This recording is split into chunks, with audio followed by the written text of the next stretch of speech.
En 1944, en plena Segunda Guerra Mundial, el ejército imperial japonés envió al teniente Hiroo Onoda a la isla de Lubang, en Filipinas, con una misión clara: sabotear las instalaciones enemigas y nunca rendirse ni suicidarse.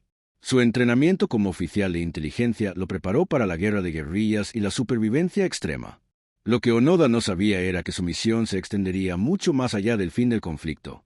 En 1945, Japón se rindió tras los bombardeos atómicos de Hiroshima y Nagasaki, pero Onoda y sus hombres, aislados en la selva, no lo creyeron. A lo largo de los años, recibieron panfletos lanzados desde aviones que anunciaban el fin de la guerra, pero los consideraban propaganda enemiga. Para ellos, la única orden válida era la última que recibieron: resistir a toda costa. Durante los primeros años, Onoda y sus compañeros sobrevivieron gracias a su formación en tácticas de guerrilla. Se infiltraban en aldeas para conseguir suministros y se enfrentaban en escaramuzas con las autoridades filipinas. La selva se convirtió en su hogar, y cada día se volvía una lucha por la supervivencia. En 1950, uno de sus hombres decidió rendirse tras ver un panfleto con su nombre impreso. Onoda y los demás lo consideraron un traidor. Los años pasaban y la isla se modernizaba. Nuevas carreteras y viviendas aparecían, pero Onoda y su grupo veían esto como un intento del enemigo para afianzarse en territorio japonés. En 1954, otro de sus compañeros fue abatido en un enfrentamiento con la policía local, reduciendo aún más su número. La guerra para Onoda continuaba, aunque ya solo quedaban él y un último soldado, Kozuka. En 1972, Kozuka fue asesinado en un tiroteo con las fuerzas filipinas. Ahora Onoda estaba completamente solo, con 3 décadas de guerra ficticia a sus espaldas. Fue en ese año cuando su caso llamó la atención internacional. Un joven japonés llamado Norio Suzuki, fascinado por las historias de supervivientes de guerra, decidió buscar a Onoda. Viajó a Filipinas con la intención de encontrar a Onoda, un panda y el abominable hombre de las nieves. Milagrosamente, lo encontró en la selva. Suzuki le explicó que la guerra había terminado hacía casi 30 años, pero Onoda no lo creyó. Dijo que solo recibiría órdenes de un superior directo. El gobierno japonés localizó a su antiguo comandante, el mayor Yoshimi Taniguchi, quien viajó personalmente a Lubang en 1974. Al encontrarse con Onoda, le dio una nueva orden: rendirse. Con lágrimas en los ojos, Onoda entregó su rifle, aún en perfectas condiciones, y su espada, cerrando así una de las historias más insólitas de la guerra. Onoda regresó a Japón como un héroe, pero la modernidad del país lo dejó desconcertado. Se encontró con un Japón completamente distinto al que había dejado atrás en 1944.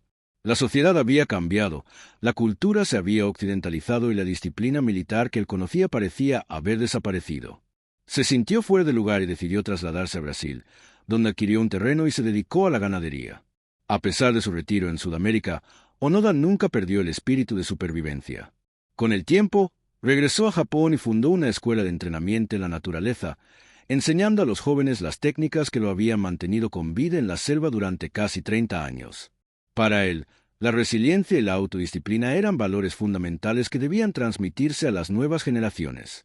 El caso de Onoda ha sido estudiado por psicólogos y sociólogos como un ejemplo extremo de la capacidad de la mente humana para adaptarse a circunstancias hostiles. La disciplina con la que se mantuvo fiel a su misión, incluso cuando la evidencia sugería lo contrario, ha sido objeto de análisis en múltiples publicaciones científicas. ¿Cómo pudo sobrevivir tanto tiempo en aislamiento?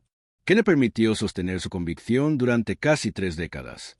Son preguntas que aún fascinan a los investigadores.